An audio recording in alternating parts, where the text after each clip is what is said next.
Well, at least the young guys showed up and dominated.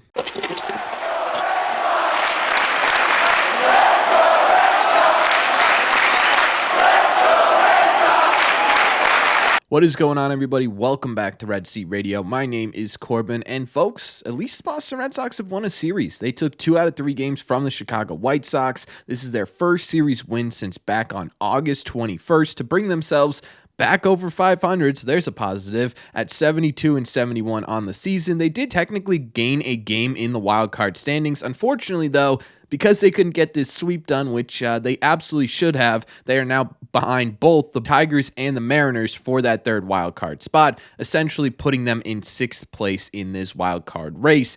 And look, we could sit here, we could crap all over this team, which I think we're going to do a little bit in this series, but at this point in the year, I'm trying to pull the positives out of these series, and it was, again, the rookies, the young guys who dominated in this one. So that's what we're going to be talking about today. We're going to be talking about what these young guys did and what this could mean for the future of the Red Sox. Thank you all very much for clicking on this one. Let's get into it. So I know there are going to be a lot of comments that are saying, I can't believe they lost a game to the worst team in Major League history. I can't believe they have the 3rd most losses to the Chicago White Sox in the entire sport this season. Again, the worst team in Major League history. And you're absolutely right. It was pathetic. The fact that they could not sweep was absolutely brutal. But again, with where we're at on the year, with our last video essentially on Red Seat Radio declaring this season over, I'm not really focusing on wins and losses right now. I'm focusing on development and what it could mean for 2025, and there was some positives in this series. Plus, we'll crap on them a little bit at the end. To start off the highlight reel here, we got to talk about, say, Don Rafaela, because he did have a strong start in this series. He had an extremely clutch home run in the opening game. This was his 2nd home run in 5 games. That is a really good sign considering before his 2 home runs in these last 5 games, his last home run came all the way back on August 2nd. So to get that swing back a little bit, he has been going through it at the plate. And he didn't have a good series overall at the plate, but to have that big home run, hopefully gain some confidence back, helps him make those adjustments he needs to make at the plate going forward. Wilyer Abreu had a big moment in this series as well. Unfortunately, this big moment didn't turn into anything because the Red Sox defense is absolutely miserable right now, and the fact that they just simply cannot hit, really bad pitching. But hey, at the moment, this was a big moment. He had 2 hits in the series finale. It was a double and that big home run to tie the game. And the consensus seems to be around Major League Baseball that Colton Cowser is just sort of going to walk away with this Rookie of the Year award. I got to tell you, I think if I am a voter, bias aside, looking at the stats head to head, I take Wilyer Abreu. I think he's been the more valuable rookie, and I think he should get some more love when it comes to the Rookie of the Year race. We'll see how that ends up going, but man, it really feels like he's just getting quietly left behind in this race for absolutely no reason outside the fact that the Red Sox themselves are a very mediocre team. There were some pretty solid moments from veterans in this series as well. Trevor Story, not a new player on the Red Sox, but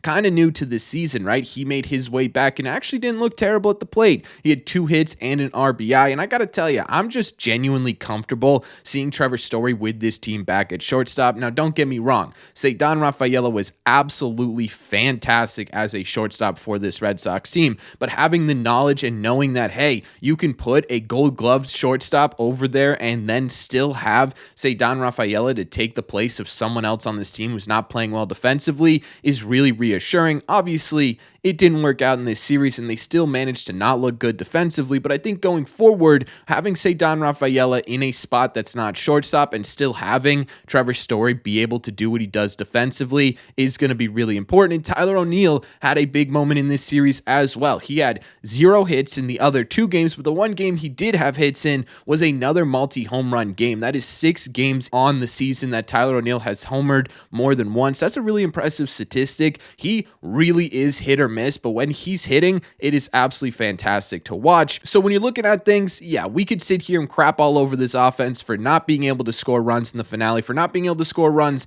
in the intro to this series as well. We could talk about the fact that they really had an opportunity here to put themselves right back into that playoff conversation and just didn't take advantage of it. Or we could sit here and say that offensively, you had some help from some of the younger guys on this team, and those adjustments are really important for 2025. And the same can be said about the pitching staff as well. So before we get into that, that, do me a favor. Make sure you guys have hit that subscribe button if you haven't already. If you're new here, we talk Red Sox content almost every single day. Also, make sure you guys have hit the like button on this video as well. Helps these videos out a ton, and it would mean a lot to me. Thank you all very much for taking a second and doing so. Let's get into some pitching.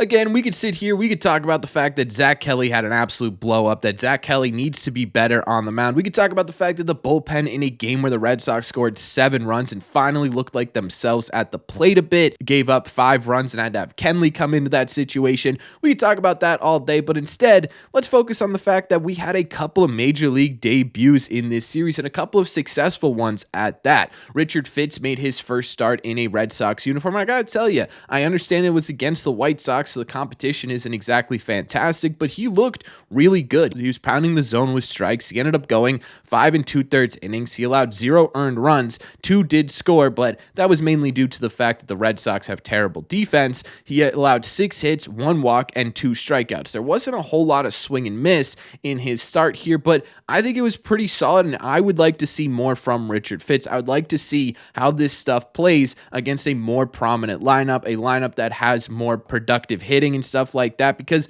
I am curious to see what type of role the Red Sox are interested in actually bringing him into once he gets a full-time role on this team, because I do think that is in the future. But again, a really solid major league debut for Richard Fitts. Another guy who made his major league debut in this one was Luis Guerrero. He came in the last game to clean up the absolute disaster mess Zach Kelly left for this Red Sox team. He ended up going 2/3 of an inning. He didn't allow a hit, he didn't allow a walk, and did not allow a run, which is a really solid first outing in my opinion. Again, another guy I want to see more of from this Red Sox team, and another guy I think we are absolutely going to see more of. And I got to tell you, outside of those guys, the starting pitching really hasn't been a problem for the Red Sox recently. Nick Pivetta, I know, isn't a young starting pitcher, but he certainly is an inconsistent one. However, recently, he's now on his 3rd solid start in a row. He went 6 innings, he allowed 1 earned run on 5 hits with 3 walks, and he struck out 6. Again, this might be Nick Pivetta's best stretch of the season. We got to give it up. Credit where credit is due. Nick Pivetta's doing it on the mound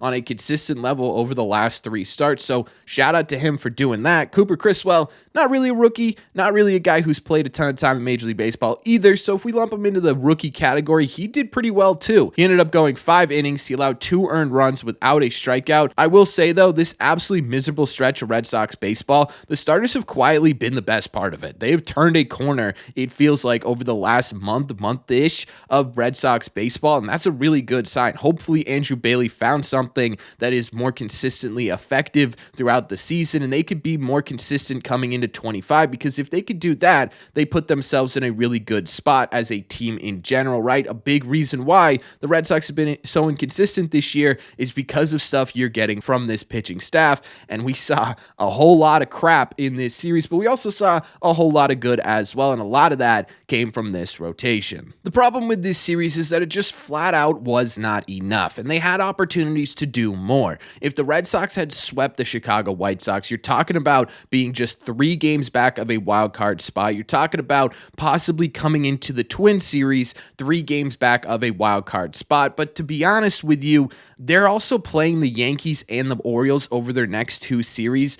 I don't really have faith that they are going to be able, even if they had swept this series, to stay within 3 games of a wild card position. The problem here is that they just keep doing what the 2024 Red Sox have done this entire season, and that is take opportunities and fall flat on their face. In this finale here, they were facing a pitcher who I don't think he had a win this entire season. Either that or he was 2-15. This dude was not good on the mound. The Chicago White Sox are not a good late inning team. Tied or behind after the 6th inning, they are 0-for. This was their first win in late innings where they were tied this entire season. The Red Sox gave it to them on a silver platter. Between their bad defense, between their bad bullpen, the Red Sox simply could not get the job done. And again, we talked about in the intro, they are one of the worst teams in Major League Baseball against the worst team in MLB history. That is simply not something that is going to get the job done. This finishes out the stretch where the Boston Red Sox had a prime opportunity to really turn this season around. They had the Blue Jays, they had the Tigers, they had the Mets, and they had the White Sox, and they did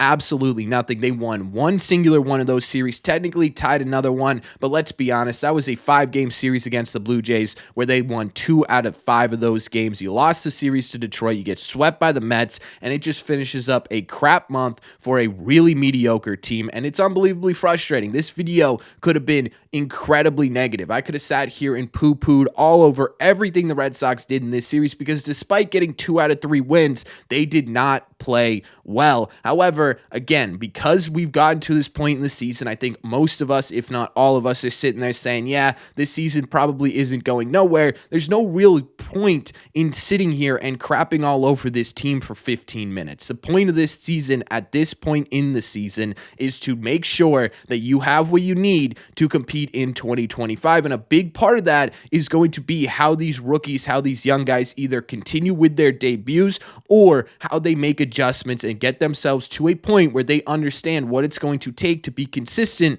in 2025. And I think we did see some positive signs of that measure in this series. And that to me is absolutely what I'm focusing on here on out. It just stinks that that's where we're at in this season. It is unbelievably frustrating because they've had every opportunity to not be here. And it was on full display in this series, but that's just my opinion. So let me know in the comment section down below, what did you think? Were you happy about this series win? Did you think it was enough? Were you expecting more? What were your thoughts on the Red Sox taking 2 out of 3 from the White Sox? Let me know all your thoughts in the comment section down below. As always, if you made it to the end of this video, do me a favor. Make sure you guys have hit that subscribe button if you haven't already. If you're new here, we talk Red Sox content almost every single day. Also, make sure you guys have hit the like button on this video as well. Helps these videos out a ton. It's the best way you can let me know you're enjoying the content. Don't forget, if you want to listen instead of watch these episodes, all you got to do is head over to your favorite podcasting app and look up Red Seat Radio. Thank you all very much for taking a second